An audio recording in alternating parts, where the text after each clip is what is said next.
Hey everyone, my name's Tom Worth, and I'm recording this video for all of you singers and songwriters out there. And more specifically, it's for all you guys out there that want to make a living in the music business. If you want to hear your songs on the radio, or if you want to sing to sold out arenas, or hear your songs in TV shows or in movies, or if you're not an artist but you're a writer that wants to write songs for other artists to record, this video is for you.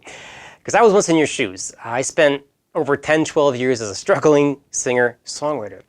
And I did all the things that you're probably doing and you're supposed to do, or recorded my songs, took piano lessons, guitar lessons, vocal lessons, toured, all the things you're supposed to do to become a better musician and songwriter. But I wasn't turning any heads. I wasn't having any real success. In fact, I got to the point where I was getting my songs in front of music industry professionals in Nashville, LA, and New York, but they all passed on my songs. In fact, I had one year I counted, I had over 50 meetings with music industry professionals, and they all passed. They all said no. So does this sound familiar? I hope it doesn't. But does it sound familiar? You know, working your butt off trying to make it in the music business, but you're not getting your songs past these music industry professionals?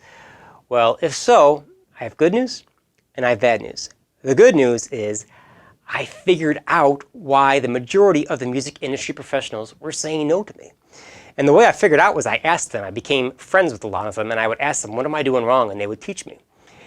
And 9 times out of 10, the reasons the music industry professionals would pass on my songs is because I was making mistakes in my songwriting. Things like mismatched phrasing, or messing up my rhyme schemes, or my intros were too long. Things I call red flag mistakes. And as soon as music industry professionals hear you make one of these mistakes in your song, they automatically assume you're an amateur and don't know what you're doing and pass on the song, even if the song is otherwise pretty good. So I was making all these red flag mistakes in every one of my songs, and that's why they were saying no. So that's the good news. I figured out what I was doing wrong. The bad news is, guys, I'd be willing to bet that a lot of you are making these same mistakes in your songs, and that's why you're not having the success that you want. So that's the bad news. But more good news, you can learn how to stop making these mistakes, because that's what I did. I simply figured out what all these red flag mistakes were, I stopped making them, and guess what happened? I started having successful meetings. I'd be meeting with, say, a music publisher, and they'd be listening to my song, and they'd be like, hey, yeah, I like this. Why don't you come back next week and play me some more songs? I'd be like, okay, awesome. And every meeting I had, they were interested. Now, had I automatically overnight become this great songwriter? No. The songs are about the same before and after. I just simply stopped making these red flag mistakes, the things that labeled me as an amateur. And then one of the biggest days of my life happened. I got a deal. I got offered my first publishing deal. And that was a dream come true, something I wanted all my life.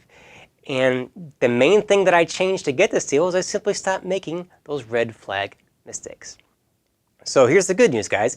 You can learn these red flag mistakes today and stop making them, and your songs will automatically sound more professional.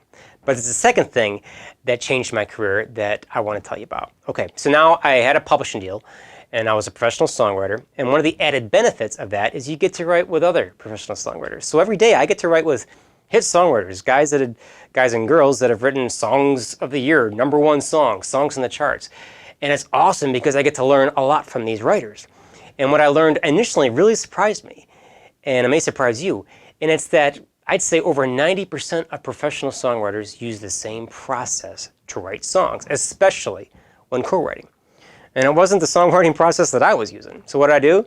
I learned this process by writing with them, and I started writing all of my songs using this process that the pros use. And guess what happened? I kept at it for like a year, and I got my first cut. Now, a cut is when another artist, a bigger artist, records one of your songs. Again, dream come true. Hear my song on the radio. And at the time that I'm recording this video, I've had almost 50 of my songs cut. And I've had 2 different publishing deals, and now I own and operate my own publishing company. So I'm having success, which I'm so grateful for. But the 2 main things that I changed that really affected my career positively were, 1, I stopped making those red flag mistakes, and 2, I started writing songs like the pros write. Okay. Now more good news, guys. I now teach these things.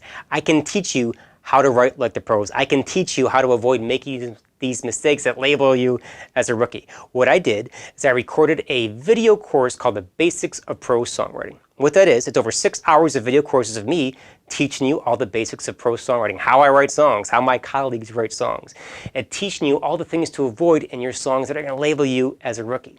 Now, this is something you can purchase right now, and you'll have instant access to all the courses so you can watch them and learn at your own pace. And I hope you do that because, guys, you're going to learn a ton. And I hope to see you in the first lesson soon.